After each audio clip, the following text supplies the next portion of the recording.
ಅಸ್ಸಾಂನಲ್ಲೂ ರಕ್ಕಸ ಮಳೆ ನರಕವನ್ನೇ ಸೃಷ್ಟಿಸಿದೆ. ಲಖೀಂಪುರ, ಧೇಮಾಜಿ ಸೇರಿದಂತೆ 6ಕ್ಕೂ ಅಧಿಕ ಜಿಲ್ಲೆಗಳಲ್ಲಿ ರಣಮಳೆಗೆ ಸರಣಿ ಅನಾಹುತಗಳು ಸಂಭವಿಸಿವೆ.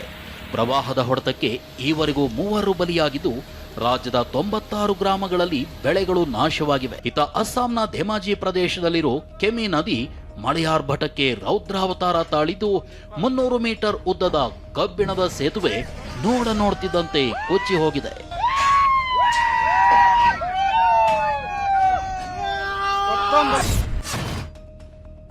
ಬೆಂಗಳೂರಿನಲ್ಲಿ ಪ್ರಿಯಕರನಿಂದಲೇ ಪ್ರೇಯಸಿಯ ಬರ್ಬರ ಕೊಲೆಯಾಗಿದೆ. ಮಹಾಲಕ್ಷ್ಮಿ ಲೇಔಟ್ ಠಾಣಾ ವ್ಯಾಪ್ತಿಯ ಪೈಪ್ಲೈನ್ ರಸ್ತೆಯಲ್ಲಿ ಕುತ್ತಿಗೆಗೆ ಚಾಕುವಿನಿಂದ ಇರಿದು ಪ್ರೇಯಸಿಯನ್ನು ಪ್ರಿಯಕರ ಕೊಂದಿದ್ದಾನೆ. ಭಾನುವಾರ ರಾತ್ರಿ 9:30 ಸುಮಾರಿಗೆ ಅಂಜಲಿಯನ್ನ ರಾಜೀವ್ ಕೊಲೆ ಮಾಡಿದ್ದಾನೆ. ಅಯೋಧ್ಯೆಯ ಶ್ರೀರಾಮ ಮಂದಿರದಲ್ಲಿ ದೇಣಿಗೆ ಲೂಟಿ ಬಗ್ಗೆ ತನಿಖೆ ಚುರುಕುಗೊಳಿಸಿರುವ ಪೊಲೀಸರು ಈವರೆಗೆ 140 ಜನರ ವಿಚಾರಣೆ ನಡೆಸಿದ್ದಾರೆ. ಚಂಪತ್ ರಾಯ್ ಸೇರಿ ಅನೇಕರ ಹೇಳಿಕೆ ದಾಖಲಿಸಿಕೊಂಡಿದ್ದಾರೆ. ಇನ್ನು ರಾಮ ಮಂದಿರ ಹಣ ಕದ್ದವರ ವಿರುದ್ಧ ಅಯೋಧ್ಯ ವಕೀಲರ ಸಂಘ ಸಮರ ಸಾರಿದೆ. ಹಣ ಕದ್ದ ಖದೀಮರ ಪರ ಯಾರೂ ವಕಾಲತ್ತು ವಹಿಸಬಾರದೆಂದು ನಿರ್ಧಾರ ಮಾಡಿದೆ. ಒಂದ್ ವೇಳೆ ಯಾರಾದ್ರೂ ವಕಾಲತ್ತು ವಹಿಸಿದ್ರೆ ಅವರಿಗೆ 5 ಲಕ್ಷ ರೂಪಾಯಿ ದಂಡ ವಿಧಿಸುವ ತೀರ್ಮಾನ ತೆಗೆದುಕೊಂಡಿದೆ. ಅಲ್ಲದೆ ಚಂಪತ್ ರಾಯ್, ಗೋಪಾಲ್ ರಾವ್ ಮತ್ತು ಅನಿಲ್ ಮಿಶ್ರಾಗೆ 3 ದಿನಗಳಲ್ಲಿ ಅಯೋಧ್ಯೆಯನ್ನು ತೊರೆಯುವಂತೆ ಎಚ್ಚರಿಕೆ ನೀಡಿದ್ದಾರೆ.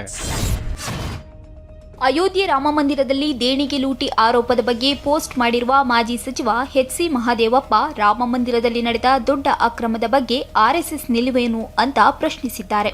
ಇತ್ತ ರಾಮ ಬಂದು ಬಿಜೆಪಿ ಅವರಿಗೆ ಕೊಳ್ಳೆ ಹೊಡೆಯಲು ಹೇಳಿದ್ದಾರೆಯೇ ಅಂತ ಮಾಜಿ ಸಚಿವ ಮಧು ಬಂಗಾರಪ್ಪ ಪ್ರಶ್ನಿಸಿದ್ದಾರೆ. July, August, September, October, kick him out. But the double game is even played by Mr. BLS Joshi. Joshi is a major culprit man here. July, August, September, ಅಕ್ಟೋಬರ್ಗೆ ಅವನನ್ನ ಕಿತ್ತು ಬಿಸಾಕಿ. ಇದೇ ಆಡಿಯೋ ಮಾಜಿ ಸಿಎಂ ಸದಾನಂದಗೌಡ ಮಾತನಾಡಿದ್ದಾರೆ ಎನ್ನಲಾದ ಆಡಿಯೋ ಇದೀಗ ರಾಜ್ಯ ಬಿಜೆಪಿಯಲ್ಲಿ ಸಂಚಲನ ಸೃಷ್ಟಿಸಿದೆ. ಕೇಂದ್ರ ನಾಯಕರೊಬ್ಬರ ಜೊತೆ ಸದಾನಂದಗೌಡ ಮಾತನಾಡಿದ್ದಾರೆ ಅಂತ ಹೇಳಲಾಗಿರೋ ಈ ಆಡಿಯೋ ಸಖತ್ ವೈರಲ್ ಆಗಿದೆ. ಈ ಆಡಿಯೋದಲ್ಲಿ ಬಿವೈ ವಿಜಯೇಂದ್ರ ಬಗ್ಗೆ ಅಸಮಾಧಾನ ಹೊರಹಾಕಿರೋ ಸದಾನಂದಗೌಡ ರಾಜ್ಯ ಬಿಜೆಪಿ ಅಧ್ಯಕ್ಷ ಸ್ಥಾನದಿಂದಲೇ ಕಿತ್ತು ಬಿಸಾಕುವಂತೆ ಆಗ್ರಹಿಸಿದ್ದಾರೆ. ಸದ್ಯಕ್ಕೆ ಆಗಸ್ಟ್, ಸೆಪ್ಟೆಂಬರ್, ಅಕ್ಟೋಬರ್ ವರೆಗೂ ಮುಂದುವರಿಯಲು ಬಿಡಿ. ಈಗ್ಲೇ ಕಿತ್ತು ಹಾಕಿದ್ರೆ ಬಿಜೆಪಿ ಮತ್ತೆ ಲಿಂಗಾಯತ ವಿರೋಧಿ ಅಂತಾಗುತ್ತೆ. ಹೀಗಾಗಿ ಕಾದು ರಾಜ್ಯಾಧ್ಯಕ್ಷ ಸ್ಥಾನದಿಂದ ಕಿತ್ತು ಬಿಸಾಕಿ ಅಂತ ಸಂಭಾಷಣೆಯಲ್ಲಿದೆ.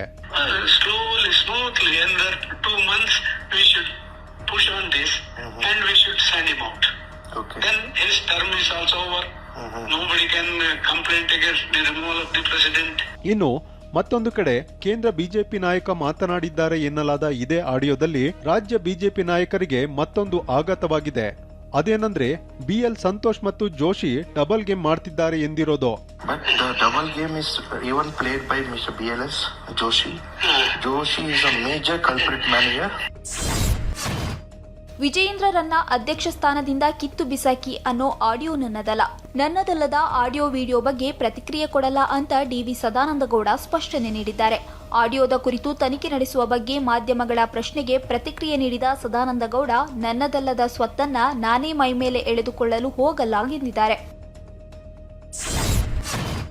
ರಾಜ್ಯ ಸರ್ಕಾರ ಅನುದಾನ ಹಂಚಿಕೆ ವೇಳೆ ಕಾಂಗ್ರೆಸ್ ಶಾಸಕರು ಹೆಚ್ಚಿರುವ ಕ್ಷೇತ್ರಗಳಿಗೆ ಅತಿ ಹೆಚ್ಚು ಅನುದಾನ ನೀಡಲಾಗಿದೆ ಅಂತ ಬಿಜೆಪಿ ಆರೋಪಿಸಿದೆ. ಕಾಂಗ್ರೆಸ್ ಶಾಸಕರು ಗೆದ್ದು ಬಂದಿರುವ ಎಲ್ಲಾ ಕ್ಷೇತ್ರಗಳಿಗೆ ತಲಾ 100 ಕೋಟಿ ಅನುದಾನ ಸಿಕ್ಕಿದೆ. ಶಾಂತಿನಗರ, ಶಿವಾಜಿನಗರ, ಚಾಮರಾಜಪೇಟೆ, ಗೋವಿಂದರಾಜನಗರ, ವಿಜಯನಗರ, ಬ್ಯಾಟರಾಯನಪುರ, ಸರ್ವಜ್ಞ ನಗರ, ಪುಲಕೇಶಿ ನಗರ, ಹೆಬ್ಬಾಳ, ಬಿಟಿಎಂ ಲೇಔಟ್, ಗಾಂಧಿನಗರ ಕ್ಷೇತ್ರಗಳಿಗೆ ತಲಾ 100 ಕೋಟಿ ಅನುದಾನ ಕೊಡಲಾಗಿದೆ. ಕಾಂಗ್ರೆಸ್ ಶಾಸಕರೇ ಇರುವ ಆನೇಕಲ್ಗೆ ಮಾತ್ರ 45 ಕೋಟಿ ಅನುದಾನ ಸಿಕ್ಕಿದೆ. 12 ಕ್ಷೇತ್ರ ಹೊಂದಿರುವ ಆಡಳಿತಾರೂಢ ಕಾಂಗ್ರೆಸ್ ಪಕ್ಷದ ಶಾಸಕರ ಕ್ಷೇತ್ರಗಳಿಗೆ 1,145 ಕೋಟಿ ರೂಪಾಯಿ ಸಿಕ್ಕಿದೆ. ಆದ್ರೆ 16 ಕ್ಷೇತ್ರಗಳನ್ನ ಹೊಂದಿರುವ ಕಮಲಪಾಳ್ಯದ ಕ್ಷೇತ್ರಗಳಿಗೆ ಸಿಕ್ಕಿರೋದು ಕೇವಲ 840 ಕೋಟಿ ರೂಪಾಯಿ ಮಾತ್ರ ಅಂತ ಬಿಜೆಪಿ ಆಕ್ರೋಶ ಹೊರಹಾಕಿದೆ. ಕಾಂಗ್ರೆಸ್ ಶಾಸಕರ ಕ್ಷೇತ್ರಗಳಿಗೆ ಮಾತ್ರ ಹೆಚ್ಚಿನ ಅನುದಾನ ಬಿಡುಗಡೆ ಆರೋಪ ಸಂಬಂಧ ಎಕ್ಸ್ ಮೂಲಕ ಆರ್ ಅಶೋಕ್ ಅಸಮಾಧಾನ ಹೊರಹಾಕಿದ್ದಾರೆ. ಮುಖ್ಯಮಂತ್ರಿ ಡಿ.ಕೆ. ಶಿವಕುಮಾರ್ ಅವರೇ, ನೀವು ಕರ್ನಾಟಕದ ಮುಖ್ಯಮಂತ್ರಿಯೋ ಅಥವಾ ಕಾಂಗ್ರೆಸ್ ಶಾಸಕರ ಕ್ಷೇತ್ರಗಳ ಮುಖ್ಯಮಂತ್ರಿಯೋ? ತಮ್ಮ ಪಕ್ಷದ ಕ್ಷೇತ್ರಗಳಿಗೆ ಮಾತ್ರ ಆದ್ಯತೆ ನೀಡಿ ಉಳಿದ ಕ್ಷೇತ್ರಗಳನ್ನು ನಿರ್ಲಕ್ಷಿಸುವುದೇ ಕಾಂಗ್ರೆಸ್ ಆಡಳಿತದ ಮಾದರಿಯೇ? ವಿಪಕ್ಷದ ಶಾಸಕರು ಪ್ರತಿನಿಧಿಸುವ ಕ್ಷೇತ್ರಗಳ ಜನರು ಏನು ತಪ್ಪು ಮಾಡಿದ್ದಾರೆ? ಅವರು ಕಡಿಮೆ ತೆರಿಗೆ ಕಟ್ಟುತ್ತಾರೆಯೇ? ಅವರ ರಸ್ತೆಗಳಲ್ಲಿ ಗುಂಡಿಗಳಿಲ್ಲವೇ? ಅವರಿಗೆ ಮೂಲಭೂತ ಸೌಲಭ್ಯಗಳು ಬೇಕಿಲ್ಲವೇ? ಬೆಂಗಳೂರಿಗೆ ಬೇಕಾಗಿರುವುದು ತಾರತಮ್ಯವಲ್ಲ, ಸಮಾನ ಅಭಿವೃದ್ಧಿ. ಇನ್ನು ಬಿಜೆಪಿ ಆರೋಪಕ್ಕೆ ತಿರುಗೇಟು ಕೊಟ್ಟ ಸಚಿವ ಎಂಬಿ ಪಾಟೀಲ್, ಈ ಹಿಂದೆ ಬಿಜೆಪಿ ಅವರು ತಾರತಮ್ಯ ಮಾಡಿದ್ರು, ಅಶೋಕ್ ಆವಾಗ ಏನು ಮಾಡ್ತಾ ಇದ್ರು ಅಂತ ಪ್ರಶ್ನಿಸಿದ್ದಾರೆ. ತಾರತಮ್ಯ ಮಾಡ್ತಾ ಇದ್ದಾರೆ ಅನ್ನುವಂಥದ್ದು ಸರ್, ಅದನ್ನು ಬಿಜೆಪಿ ಅವರು ಮಾಡಿದ್ರು. ಹಿಂದೆ ಅವರ ಪಕ್ಷದ MLAಗಳಿಗೆ 50 ಕೋಟಿ ರೂಪಾಯಿ ಫಂಡ್ ಕೊಟ್ಟು, ನಮ್ಮ ಪಕ್ಷದವರಿಗೆ 25 ಕೋಟಿ ಕೊಟ್ಟು, ಎಲ್ಲ ಅವ್ರಿಗೆ ಕಲಿಸಿದಂತೆ ನಾವು ಮಾಡಬೇಕಾಗ್ತದೆ. ಬೆಂಗಳೂರಿನ ಫುಟ್ಪಾತ್ ಒತ್ತುವರಿ ತೆರವಿಗೆ ನೀಡಿರುವ ಡೆಡ್ಲೈನ್ ನಾಳೆಗೆ ಅಂತ್ಯವಾಗಲಿದ್ದು, ಬೃಹತ್ ಕಾರ್ಯಾಚರಣೆಗೆ ಜಿಬಿಎ ಅಧಿಕಾರಿಗಳು ಸಿದ್ಧತೆಯನ್ನ ಮಾಡಿಕೊಂಡಿದ್ದಾರೆ. ಜುಲೈ 1ರಿಂದ ಜಿಬಿಎ ವತಿಯಿಂದಲೇ ಒತ್ತುವರಿಯಾದ ಫುಟ್ಪಾತ್ ತೆರವು ಕಾರ್ಯ ಆರಂಭವಾಗಲಿದೆ. ಇತ್ತ ಪರ್ಯಾಯ ಜಾಗ ತೋರಿಸದೆ ಒಕ್ಕಲಿಬ್ಬಿಸುವುದು ಸರಿಯಲ್ಲ ಅಂತ ವ್ಯಾಪಾರಿಗಳು ಅಸಮಾಧಾನ ವ್ಯಕ್ತಪಡಿಸಿದ್ದಾರೆ. ಚಪ್ಪಲಿ ಎಸೆತ ಪ್ರಕರಣ ಸಂಬಂಧ ಬಿಜೆಪಿ ಹಾಗೂ ಜೆಡಿಎಸ್ ಕಾರ್ಯಕರ್ತರ ಮೇಲಷ್ಟೇ ದೂರು ದಾಖಲಾಗಿದೆ. ಪ್ರದೀಪ್ ಈಶ್ವರ್ ಪ್ರಚೋದನೆಯೇ ಇದಕ್ಕೆ ಕಾರಣ. ಹೀಗಾಗಿ ಪ್ರದೀಪ್ ವಿರುದ್ಧವೂ ದೂರು ದಾಖಲಾಗಬೇಕು, ಇಲ್ಲವಾದರೆ ಪಕ್ಷಾತೀತ ಪ್ರತಿಭಟನೆ ನಡೆಸುವುದಾಗಿ ಬಿಜೆಪಿ ಸಂಸದ ಡಾಕ್ಟರ್ ಕೆ ಸುಧಾಕರ್ ಆಗ್ರಹಿಸಿದ್ದಾರೆ. ಅಲ್ಲದೆ ಮತ್ತೊಂದು ಕಡೆ ಪ್ರದೀಪ್ ಈಶ್ವರ್ ವಿರುದ್ಧ ಚಿಕ್ಕಬಳ್ಳಾಪುರ ಎಸ್ಪಿಗೆ ಜೆಡಿಎಸ್ ಕಾನೂನು ಘಟಕ ಸಾಮಾಜಿಕ ಜಾಲತಾಣ ವಿಭಾಗ ದೂರನ್ನು ದಾಖಲಿಸಿದೆ.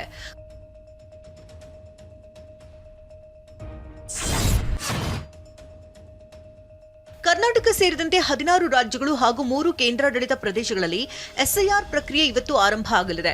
ವಿಶೇಷ ಮತಪಟ್ಟಿ ಪರಿಷ್ಕರಣೆ ಕಾಂಗ್ರೆಸ್ ಸೇರಿದಂತೆ ವಿಪಕ್ಷಗಳಲ್ಲಿ ಆತಂಕ ಹುಟ್ಟಿಸಿದೆ. ಯಾಕಂದ್ರೆ ಎಲ್ಲೆಲ್ಲಿ ಎಸ್ಐಆರ್ ಪ್ರಕ್ರಿಯೆ ನಡೆದಿದೆಯೋ ಅಲ್ಲೆಲ್ಲ ಬಿಜೆಪಿ ಗೆದ್ದಿದೆ ಅಂತ ಇಂಡಿಯಾ ಮೈತ್ರಿಕೂಟ ಬಾಂಬ್ ಸಿಡಿಸಿದೆ. ಹೀಗಾಗಿ ರಾಜ್ಯದಲ್ಲಿ ನಡೆಯುವಂತಹ ತೀವ್ರ ಮತಪಟ್ಟಿ ಪರಿಷ್ಕರಣೆ ಮೇಲೆ ಹದ್ದಿನ ಕಣ್ಣಿಡಲಾಗಿದೆ.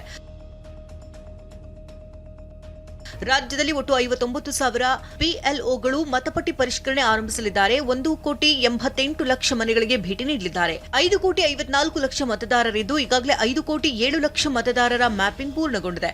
46 ಲಕ್ಷ ಮ್ಯಾಪಿಂಗ್ ಬಾಕಿ ಇದೆ. ಮ್ಯಾಪಿಂಗ್ ಮುಗಿಸಿ ಪರಿಷ್ಕರಣೆಗೆ ಸಜ್ಜಾಗಿರುವಂತಹ ಕೇಂದ್ರ ಚುನಾವಣಾ ಆಯೋಗ ಇಂದಿನಿಂದ ಮನೆ ಮನೆ ಸಮೀಕ್ಷೆ ನಡೆಸಲಿದೆ.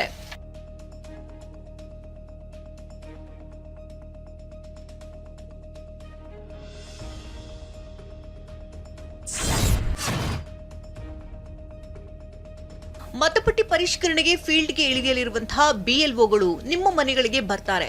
ನೇರಳೆ ಬಣ್ಣದ ಸ್ಟಿಕ್ಕರ್ ಅಂಟಿಸಿ ನಿಮಗೆ ಎನ್ಯುಮರೇಷನ್ ಫಾರ್ಮ್ ನೀಡುತ್ತಾರೆ. ಫಾರಂ ಭರ್ತಿ ಮಾಡಿ ಸಹಿ ಮಾಡಿ ವಾಪಸ್ ನೀಡಬೇಕು. ಇದನ್ನ ಡಿಜಿಟಲೀಕರಣಕ್ಕೆ ರವಾನಿಸಲಾಗುತ್ತೆ. ನೀವು ಮನೆಯಲ್ಲಿ ಲಭ್ಯವಿಲ್ಲದಿದ್ರೆ 3 ಬಾರಿ ಭೇಟಿ ನೀಡುತ್ತಾರೆ. ಮನೆ ಬೀಗ ಹಾಕಿದ್ರೆ ಕೆಂಪು ಬಣ್ಣದ sticker ಅಂಟಿಸ್ತಾರೆ. From 30th June to 29th July, kindly don't give any document to the BLO, and BLOs are instructed already not to collect any document for the sake of during the enumeration period. So the documents may be needed not from everybody, only for those who get notices after the draft roll. ಮತಪಟ್ಟಿ ಪರಿಷ್ಕರಣೆ ವೇಳೆ BLOಗಳಿಗೆ ಯಾವುದೇ ದಾಖಲೆ ನೀಡೋ ಅಗತ್ಯವಿಲ್ಲ. ಮತದಾರರ curd ಪ್ರತಿಯು ಪ್ರಕಟವಾದ ಬಳಿಕ ವ್ಯತ್ಯಾಸ ಕಂಡು ಬಂದ್ರೆ ಅಂಥವರಿಗೆ ಆಯೋಗ ನೋಟಿಸ್ ನೀಡುತ್ತೆ. ಇನ್ನು ನೋಟಿಸ್ ಪಡೆದ ಮತದಾರರು ಮಾತ್ರ ಆಗಸ್ಟ್ 5ರ ಬಳಿಕ ದಾಖಲೆ ನೀಡಬೇಕು. ಆಗಸ್ಟ್ 5ರಂದು ಮತದಾರರ ಕರಡು ಪಟ್ಟಿಯನ್ನ ಬಿಡುಗಡೆ ಮಾಡಲಾಗುವುದು. ಆಗಸ್ಟ್ 5ರಂದು ಸೆಪ್ಟೆಂಬರ್ 4ರವರೆಗೆ ಆಕ್ಷೇಪಣೆ ಸಲ್ಲಿಸೋದಕ್ಕೆ ಅವಕಾಶವಿದೆ.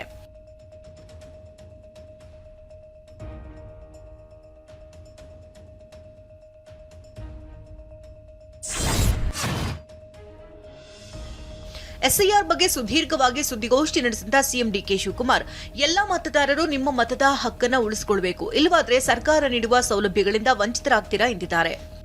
ಎಲ್ಲರೂ ಕೂಡ ಮತದಾನದ ಹಕ್ಕನ್ನ ತಪ್ಪದೆ ಉಳಿಸಿಕೊಳ್ಬೇಕು ಅಂತೇಳಿ ನನ್ನ ಸರ್ಕಾರದ ವತಿಯಿಂದ ಜನರಿಗೆ ಮತದಾನಕ್ಕೆ ಸಹಾಯ ಮಾಡಬೇಕು, ಬದುಕಲಿಕ್ಕೆ ಸಹಾಯ ಮಾಡಬೇಕು ಅಂತೇಳಿ ಈ ಒಂದು ಮಾಧ್ಯಮದ ಮುಖಾಂತರ ತಮ್ಮೆಲ್ಲರೂ ಕೂಡ ಮನವಿ ಮಾಡ್ತಾ ಇದ್ದೇನೆ. ಯಾರು ಮತದಾನದ ಹಕ್ಕನ್ನ ಕಳ್ಕೊಳ್ತೀರಿ, ಯಾರಿಗೆ ಮತದಾನ ಹಕ್ಕು ಇರುವುದಿಲ್ಲ, ಮುಂದಕ್ಕೆ ನಿಮ್ಗೇನಾದ್ರು ಸರ್ಕಾರದಿಂದ ಸೌಲಭ್ಯ ಬೇಕು ಅಂದ್ರೆ ಆ ಸೌಲಭ್ಯ ಸಿಕ್ಕುವುದಿಲ್ಲ. ಇದನ್ನ ಎಲ್ಲರೂ ಗಮನದಲ್ಲಿ ಇಟ್ಕೊಂಡಿರ್ಬೇಕು. ಯಾಕೆಂದ್ರೆ ನಿಮ್ಮ ಬದುಕಿನ ಹಕ್ಕನ್ನ ಉಳಿಸ್ಬೇಕು ಅನ್ನೋದು ನಮ್ಮ ಆಸೆ. ನಿಮ್ಮ ಮತದಾನದ ಹಕ್ಕಿಲ್ಲ ಅಂದ್ರೆ ನಿಮ್ಗೆ ಯಾವ ಬೆನಿಫಿಟ್ ಕೂಡ ಮುಂದಕ್ಕೆ ಸಿಗುವುದಿಲ್ಲ. ಆ ದೃಷ್ಟಿಯಿಂದ ತಮ್ಮೆಲ್ಲರೂ ಕೂಡ ಯಾವುದೇ ಪೆನ್ಷನ್ ಇರಲಿ, ಓಲ್ಡ್ ಏಜ್ ಪೆನ್ಷನ್ ಇರಲಿ, ವಿಡೋ ಪೆನ್ಷನ್ ಇರಲಿ, ಗೃಹ ಜ್ಯೋತಿ ಇರಲಿ, ಗೃಹಲಕ್ಷ್ಮಿ ಇರಲಿ, ಅನ್ನಭಾಗ್ಯ ಇರಲಿ, ಯಾವುದೇ ಆಗಲಿ ಸರ್ಕಾರದ ಸೌಲಭ್ಯ ನಿಮಗೆ ತಲುಪಬೇಕಾದ್ರೆ ಮನೆಗಳಿರ್ಬೋದು, ಸೈಟ್ ಇರ್ಬೋದು, ಯಾವುದೇ ಸರ್ಕಾರದ ಸ್ಕೀಮ್ನಲ್ಲಿ ನೀವೇನಾದ್ರು ಪಡ್ಕೊಳ್ಬೇಕಾದ್ರೆ ಮೂಲ ನಿಮಗೆ ಮತದಾನದ ಹಕ್ಕನ್ನ ತಾವು ಇಟ್ಕೊಳ್ಳೇಬೇಕಾಗ್ತದೆ. ಮತದಾರರ ಪಟ್ಟಿ ಪರಿಷ್ಕರಣೆ ಬಗ್ಗೆ ಮಾತನಾಡಿರುವಂತಹ ಪ್ರಿಯಾಂಕ್ ಖರ್ಗೆ ಕೆಲವೊಂದು ಪ್ರಶ್ನೆ ಕೇಳಿದ್ವಿ, ನಮಗೆ ಉತ್ತರ ಬಂದಿಲ್ಲ ಅಂದ್ರು. ಆದ್ರೆ ಬಿಜೆಪಿ ನಾಯಕರ ಟೀಕೆ ಬರುತ್ತೆ, ಎಲ್ಲರೂ SIRಗೆ ಬೆಂಬಲ ಕೊಡಬೇಕು ಅಂದ್ರು.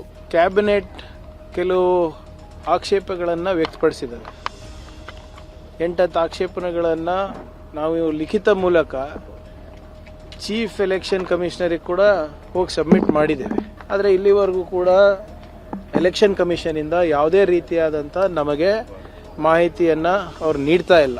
ನನಗನ್ಸುತ್ತೆ ಎಲ್ಲ ರಾಜಕೀಯ ಪಕ್ಷದವರು ಕೂಡ ಈ ಮತದಾರರ ಪಟ್ಟಿಯ ಪರಿಷ್ಕರಣೆಯನ್ನು ಸ್ವಾಗತಿಸಬೇಕು.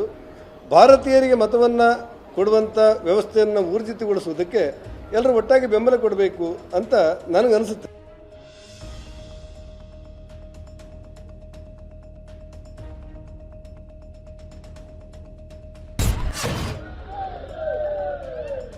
ಚಿಕ್ಕಮಗಳೂರು ಜಿಲ್ಲೆಯಲ್ಲಿ ಮಳೆ ಅಬ್ಬರಿಸಿ ಬೊಬ್ಬೆರೆದಿದ್ದು, ಮಳೆಯಿಂದಾಗಿ ರಸ್ತೆಗೆ ಮರ ಅಡ್ಡ ಬಿದ್ದಿತು.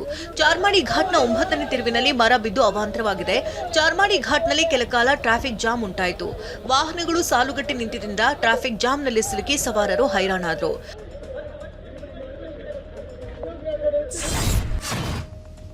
ರಾಜ್ಯಸಭೆಯ ವಿರೋಧ ಪಕ್ಷದ ನಾಯಕರಾಗಿ 2ನೇ ಬಾರಿಗೆ ಮಲ್ಲಿಕಾರ್ಜುನ್ ಖರ್ಗೆ ಪ್ರಮಾಣ ವಚನ ಸ್ವೀಕರಿಸಿದ್ದಾರೆ.